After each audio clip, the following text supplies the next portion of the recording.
Hello दोस्तों, नमस्कार। आपका हमारे यूट्यूब चैनल बेसिक बोर्ड पर स्वागत है। आज हम लोग राष्ट्रीय अर्थव्यवस्था की जो रेखाएं, जो कि इसका हम लोग 60 रिवीजन पिछले वीडियो में किए थे, इसमें इसका क्वेश्चन आंसर वाला पार्ट देखेंगे। चलिए शुरू करते हैं बहुविकल्पी प्रश्नों के साथ। तो पहला हमारा बहुविकल्पी प्रश्न है कि कौन सा राष्ट्रीय राजमार्ग उत्तर पूर्वी भारतीय राज्यों को शेष भारत से जोड़ता है। तो कौन सा? NH-31 वाला। भारत का सबसे लंबा राष्ट्रीय राजमार्ग कौन सा है? NH-44। निम्नलिखित में से कौन से दो दूरस्थ स्थित स्थान पूर्व पश्चिम गलियारों द्वारा आपस में जुड़ते हैं? तो सिलचर से पोरबंदर जो है वो जुड़ता है दो दूरस्थ गलियारों के साथ। अगला क्वेश्चन हमारा है, भारतीय रेल परिवहन की मार्गी लंबाई कितनी है जिस पर 7133 स्टेशन है? तो कितना है? 68,442 किलोमीटर। भारत की सबसे बड़ी परिवहन प्रणाली कौन सी है? तो रेल परिवहन। पाइपलाइन परिवहन का संबंध किससे है? पाइपलाइन में हमें तेल और गैस भेजे जाते हैं। निम्नलिखित में कौन सा पत्तन पूर्वी तट पर है? तो हमारा कांडला जो पूर्वी तट पर है। मुंबई, कोच्चि, विशाखापट्टनम ये सब हमारा कहाँ है? पश्चिमी तट पर है। निम्नलिखित में से संचार का माध्यम कौन सा है? संचार का माध्यम हमारा क्या है? दूरदर्शन है। भारतीय निर्यात व्यापार की वस्तु है। हम क्या निर्यात करते हैं? भारत मुख्य रूप से क्या निर्यात करता है? इसमें से चाय। विदेशी व्यापार किनके मध्य होता है? तो दो देशों के मध्य होता है। अगला क्वेश्चन हमारा है कि स्वर्णिम चतुर्भुज महाराजमार्ग परियोजना किन चार महानगरों को जोड़ने के लिए प्रारंभ की गई? तो प्रारंभ किसके लिए की गई? दिल्ली, मुंबई, चेन्नई और कोलकाता को जोड़ने के लिए। स्वर्णिम चतुर्भुज महाराजमार्ग योजना किसके अधिकार क्षेत्र में आते हैं? तो स्वर्णिम चतुर्भुज महाराज मार्ग राष्ट्रीय राजमार्ग निर्माण प्राधिकरण के अधिकार क्षेत्र में आते हैं। इसमें दिल्ली, कोलकाता, चेन्नई और मुंबई को जोड़ने वाली 6 लाइन वाले महाराजमार्गों की योजना की प्रारंभ की गई थी। अगला क्वेश्चन हमारा है कि भारत में औसत राष्ट्रीय सड़क घनत्व कितना है? तो वर्ष 1996-97 के अनुसार औसत राष्ट्रीय सड़क घनत्व 75 किलोमीटर प्रति 100 वर्ग किलोमीटर है। भारत में सड़कों का जाल लगभग 23 लाख किलोमीटर से भी अधिक क्षेत्र में फैला है, जिनमें एक्सप्रेसवे, राष्ट्रीय और राज्य मार्ग, माध्यमिक या क्षेत्रीय सड़कें और अन्य शहरी व ग्रामीण सड़कें शामिल हैं। सबसे बड़ा राष्ट्रीय जलमार्ग कौन सा है? सबसे बड़ा राष्ट्रीय जलमार्ग हमारा जलमार्ग संख्या 1 है, जो कि प्रयागराज से हल्दिया, जिसकी लंबाई 1620 किलोमीटर है। अगला क्वेश्चन हमारा है कि भारत की सबसे बड़ी गैस पाइपलाइन कौन सी है? तो देश की सबसे बड़ी पाइपलाइन जो कि 1220 किलोमीटर गैस पाइपलाइन गुजरात के हजीरा को उत्तर प्रदेश के जगदीशपुर से मिलाती है, जो मध्य प्रदेश के विजयपुर के रास्ते से होकर निकलती है। भारत में अंतःस्थलीय नौ संचालन जलमार्ग की लंबाई कितनी है? तो भारत में अंतःस्थलीय जलमार्ग की कुल लंबाई 14,500 किलोमीटर है। भारतीय वायु परिवहन कंपनियों का राष्ट्रीयकरण कब किया गया? भारतीय वायु परिवहन कंपनियों का राष्ट्रीयकरण 1953 में किया गया, जो कि अब पुनः इसको सरकार के द्वारा बेच दिया गया। भारत के 4 अंतर्राष्ट्रीय वायु पत्तनों के नाम बताइए। 4 अंतर्राष्ट्रीय वायु पत्तन हमारा मुंबई, चेन्नई, कोलकाता और दिल्ली है। एयरपोर्ट पूछ रहा है। भारत के पश्चिमी तट पर स्थित पत्तनों के नाम बताइए। ये हमारा बंदरगाह के बारे में पूछ रहा है, तो कांडला हुआ, मार्मागोआ, मुंबई, मंगलोर और कोच्चि, ये कहाँ है? पश्चिमी तट पर है। लघु उत्तरीय प्रश्न देखते हैं। पहला प्रश्न इसमें कि सड़क परिवहन के 3 गुण बताइए। सड़क परिवहन के 3 गुण। सड़क परिवहन का निर्माण लागत कम है, अपेक्षाकृत उबड़ खाबड़ व विच्छिन्न भूभागों पर सड़कें बनाई जा सकती हैं। सड़क परिवहन घर घर सेवाएं उपलब्ध कराता है तथा सामानों की ढुलाई में लागत में भी अपेक्षाकृत कम होती है। भारत के आर्थिक विकास में सड़क परिवहन की किन्हीं 3 योगदानों को स्पष्ट कीजिए। तो भारत में आर्थिक विकास में सड़क परिवहन का योगदान निम्नलिखित है। पहला कि सड़कों को असमान सतहों जैसे पहाड़ियों और पहाड़ों में भी बनाया जा सकता है। यह घर घर सेवाएं उपलब्ध कराता है तथा सामान चढ़ाने और उतारने की लागत की अपेक्षाकृत कम होती है। सड़क परिवहन अन्य परिवहन साधनों के उपयोग में एक कड़ी के रूप में भी कार्य करता है, जैसे सड़कें रेलवे स्टेशन वायु और समुद्री पत्तनों को जोड़ती हैं। सीमांत सड़कों का महत्व बताइए। सीमांत सड़कों का निम्न महत्व है। इन सड़कों ने दुर्गम क्षेत्रों में अभिगम्यता बढ़ाई है। ये उत्तरी तथा उत्तरी पूर्वी क्षेत्रों में सामरिक कार्यों को संपन्न करने में सहायता प्रदान करती हैं। इन क्षेत्रों ने आर्थिक विकास में अत्यधिक सहायता पहुंचाई है। अगला प्रश्न है, व्यापार से आप क्या समझते हैं? स्थानीय व अंतर्राष्ट्रीय व्यापार में अंतर स्पष्ट कीजिए। ठीक है। व्यापार व्यक्तियों, क्षेत्रों या दो से अधिक देशों के मध्य वस्तुओं और सेवाओं का लेन देन व्यापार कहलाता है। स्थानीय और अंतर्राष्ट्रीय व्यापार में अंतर। स्थानीय व्यापार एक देश के गांव, शहरों, नगरों और राज्यों के बीच होने वाले व्यापार को स्थानीय व्यापार कहते हैं। अंतर्राष्ट्रीय व्यापार क्या है कि दो से अधिक देशों के बीच होने वाले व्यापार को अंतर्राष्ट्रीय व्यापार कहते हैं। स्थानीय व्यापार में राष्ट्रीय मुद्रा का विनिमय होता है। अंतर्राष्ट्रीय व्यापार में विदेशी मुद्रा का विनिमय होता है। अगला क्वेश्चन हमारा कि देश के आर्थिक विकास में रेलों का क्या महत्व है, या अथवा भारतीय रेलवे के 6 महत्वों पर प्रकाश डालिए। रेल परिवहन के किन्हीं 3 आर्थिक लाभों का वर्णन कीजिए। तो उत्तर है कि भारत में रेल परिवहन यातायात का महत्वपूर्ण साधन है। भारत में रेलों के आवागमन ने अब तक आर्थिक विकास में अपनी महत्वपूर्ण उपयोगिता सिद्ध की है। रेल परिवहन के आर्थिक महत्व। भारत में रेलवे का आर्थिक महत्व निम्नलिखित बिंदुओं से स्पष्ट होता है। रेल परिवहन के द्वारा बहुत औद्योगिक विकास को गति मिली है। कच्चे माल को उत्पादन केंद्रों तक तथा निर्मित माल को उत्पादन केंद्रों से विपणन केंद्रों तक लाने और ले जाने का काम रेलवे द्वारा ही प्रमुख रूप से किया जाता है। रेलवे ने उद्योगों के विकेंद्रीकरण में प्रमुख भूमिका निर्वाह किया है, क्योंकि कच्चे माल को रेल आसानी से स्रोतों से उत्पादन केंद्रों तक पहुंचा देती हैं। रेलों ने निर्यात को बढ़ावा दिया है। रेल तैयार माल को बड़ी मात्रा में बंदरगाह तक सस्ती दरों पर पहुंचाती हैं। कृषि उपजों के विकास में भी रेलों का उल्लेखनीय योगदान है। रेलों ने अतिरिक्त उत्पादन को सुदूर क्षेत्रों में पहुंचाने का कार्य किया है। वस्तुओं के उत्पादन और वितरण को सुगम बनाकर रेलवे ने व्यापार को महत्वपूर्ण प्रोत्साहन दिया है। अकाल व बाढ़ या किसी आपदा के समय राहत सामग्री को तत्काल रेलों द्वारा ही पहुंचाया जा सकता है। रेल परिवहन कहाँ पर अधिक सुविधाजनक परिवहन साधन है तथा क्यों? बढ़िया प्रश्न देखिए। रेल परिवहन मैदानी क्षेत्रों में अत्यधिक सुविधाजनक साधन है, क्योंकि यह क्षेत्र घनी जनसंख्या वाले क्षेत्र होते हैं, अतः रेल परिवहन का उपभोग यहाँ पर अधिक होता है। कृषि कार्य मुख्य व्यवसाय होने से उद्योगों को कच्चा माल कृषि से प्राप्त होता है, अतः इसकी ढुलाई हेतु रेल परिवहन सुविधाजनक साधन है। अगला क्वेश्चन हमारा है, पाइपलाइन परिवहन किसे कहते हैं? इसके 2 महत्व बताइए। पाइपलाइन का प्रयोग कच्चा तेल, पेट्रोल उत्पाद तथा तेल से प्राप्त प्राकृतिक गैस क्षेत्र से उपलब्ध गैस शोधनशालाओं, उर्वरक कारखानों व बड़े ताप विद्युत गृहों तक पहुंचाने में किया जाता है। पाइपलाइन परिवहन के महत्व। ठोस पदार्थों को तरल अवस्था में परिवर्तित कर पाइपलाइनों के माध्यम से गंतव्य स्थान पर पहुंचाया जाता है। सुदूर आंतरिक भागों में स्थित शोधनशालाएं जैसे बरौनी, मथुरा, पानीपत तथा गैस पर आधारित उर्वरक कारखानों की स्थापना पाइपलाइनों के कारण ही संभव हो पाई है। पाइपलाइन बिछाने की प्रारंभिक लागत अधिक है, इसलिए इसको चलाने की लागत न्यूनतम है। इसमें सामानों के परिवहन में देरी तथा हानियां नहीं के बराबर होती हैं। दीर्घ उत्तरी प्रश्न देखते हैं। पहला कि परिवहन तथा संचार के साधन किसी देश की जीवन रेखा तथा अर्थव्यवस्था क्यों कहे जाते हैं? बहुत बढ़िया प्रश्न है।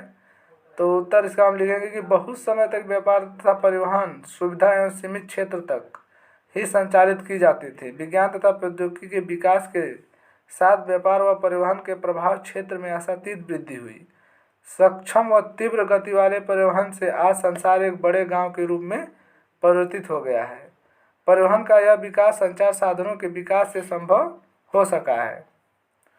इसलिए परिवहन व संचार एक दूसरे के पूरक हैं। आज भारत अपने विशाल आकार, विविधताओं, भाषाई तथा सामाजिक व सांस्कृतिक बहुलताओं के बावजूद संसार के सभी क्षेत्रों में सुचारू रूप से जुड़ा हुआ है।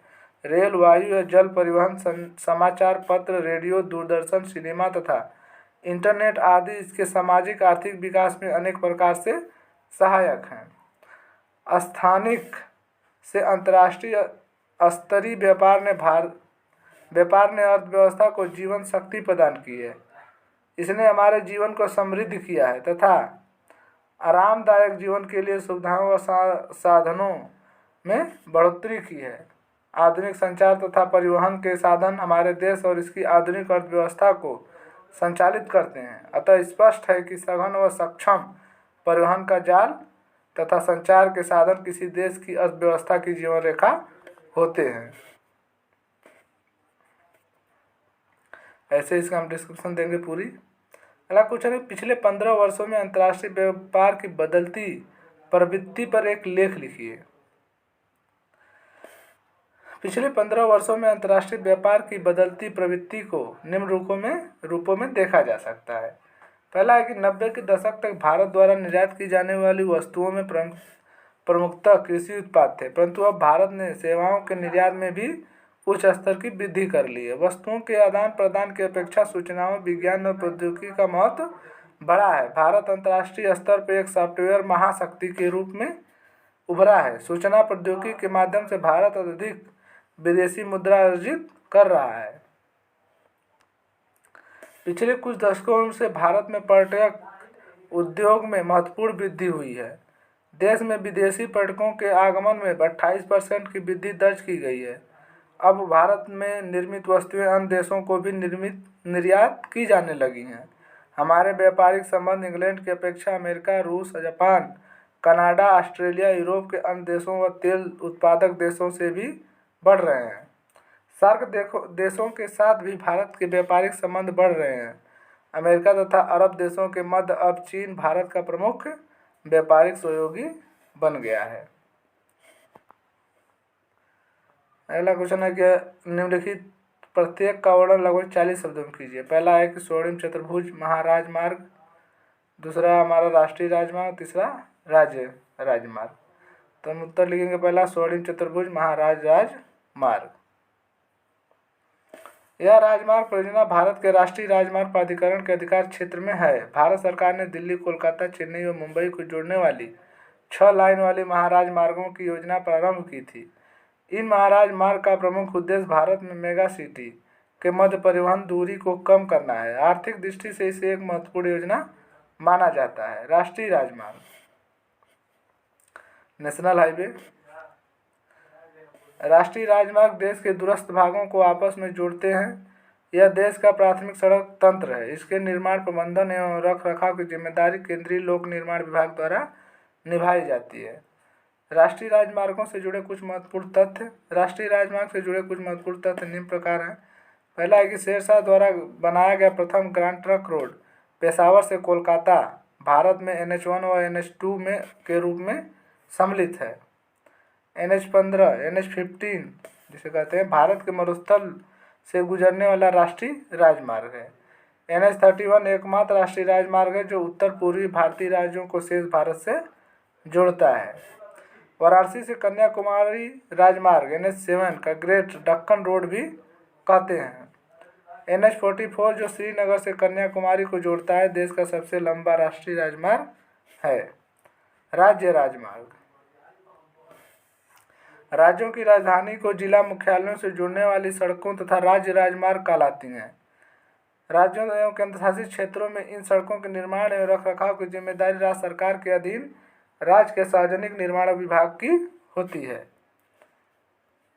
अगला प्रश्न हमारा कि वायु परिवहन आजकल अधिक उपयोगी क्यों है? कोई 3 बिंदु लिखिए। तो वायु परिवहन यातायात की सबसे तीव्रगामी साधन है।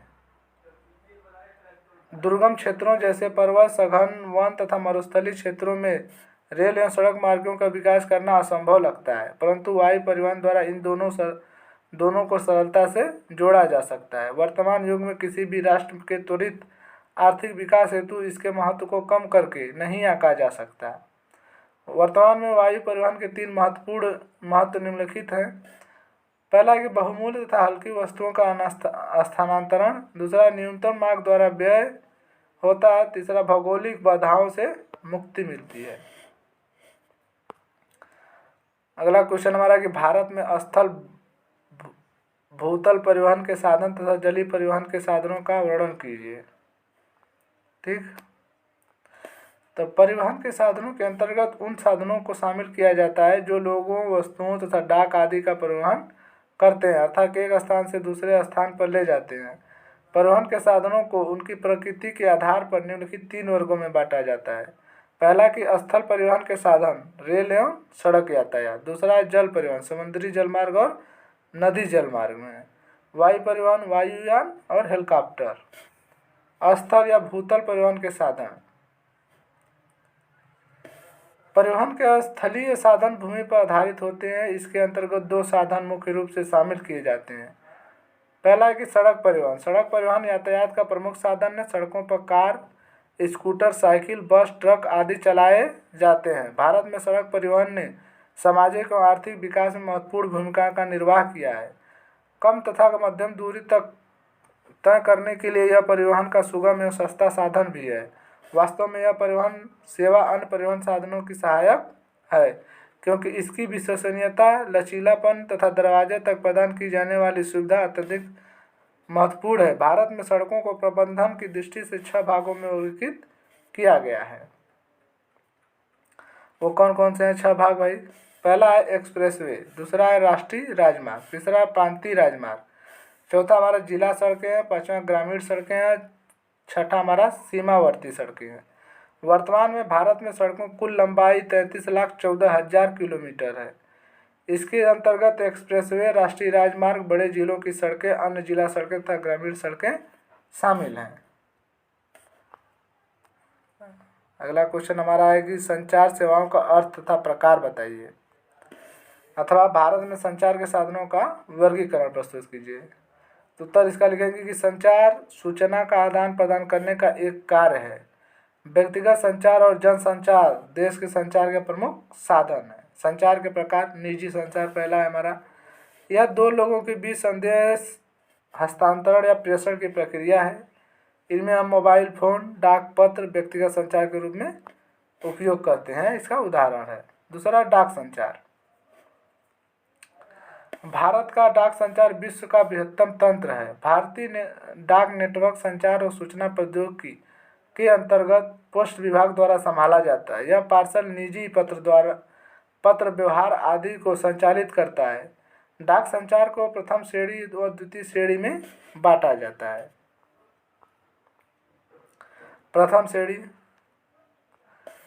श्रेणी में कार्ड व लिफाफा बंद चिट्ठी पहली श्रेणी की डाक समझी जाती है। द्वितीय श्रेणी में रजिस्टर्ड पैकेट, किताबें, अखबार, मैगजीन द्वितीय श्रेणी की डाक में आते हैं। मेल चैनल, बड़े शहरों में डाक संचार में तीव्रता हेतु राजधानी मार्ग, मेट्रो चैनल, ग्रीन चैनल, व्यापार चैनल, पार्टी चैनल और दस्तावेज चैनल मार्ग अपनाए गए हैं। दूरसंचार नेटवर्क क्या है? टेलीफोनिक संचार में सुविधा के लिए भारत सरकार ने देश के प्रत्येक गांव में सब्सक्राइबर ट्रंक डायलिंग (एसटीडी) की सुविधा का 24 घंटे विस्तार करने के लिए विशेष प्रावधान किया है। तेजी से व्यक्तिगत संचार सुनिश्चित करने के लिए इसी प्रकार स्थिर लैंडलाइन और मोबाइल सेवाएं बेहतर हुई हैं। जनसंचार, यह लोगों के बड़े समूह को एक संदेश को हस्तांतरित करने या प्रसारित करने की एक प्रक्रिया है, जिसके लिए कुछ प्रकार के मीडिया का उपयोग करना आवश्यक है। यह मनोरंजन प्रदान करता है और विभिन्न राष्ट्रीय कार्यक्रमों और नीतियों के बारे में लोगों के बीच जागरूकता उत्पन्न करता है। जनसंचार में रेडियो, टेलीविज़न, समाचार पत्र, इंटरनेट, पत्रिकाएं, किताबें और फिल्म शामिल है। टेलीविज़न और radio, all India radio, Akashvani और दूरदर्शन, राष्ट्रीय टीवी चैनल, क्षेत्रीय तथा स्थानीय भाषा में देश के विभिन्न भागों में कार्यक्रम प्रसारित करता है। समाचार पत्र पत्रिकाएं संपूर्ण भारत में अनेक समाचार पत्र व समसामयिक पत्रिकाएं प्रकाशित की जाती हैं। भारत में हिंदी भाषा में सर्वाधिक समाचार पत्र प्रकाशित होते हैं। उसके बाद क्रमशः अंग्रेजी व उर्दू के समाचार पत्र आते हैं। चलचित्र भारत चलचित्र फिल्म्स उत्पादक राष्ट्र के रूप में भी जाना जाता है। भारतीय व सभी विदेशी फिल्मों को प्रमाणित करने का अधिकार केंद्रीय फिल्म प्रमाणन बोर्ड का होता है। ठीक है, ऐसा हम ध्यान रखेंगे। चलिए हम लोग ये पूरा किए प्रश्न उत्तर इस चैप्टर का। अगले वीडियो में हम लोग अगला चैप्टर के साथ मिलेंगे। तब तक के लिए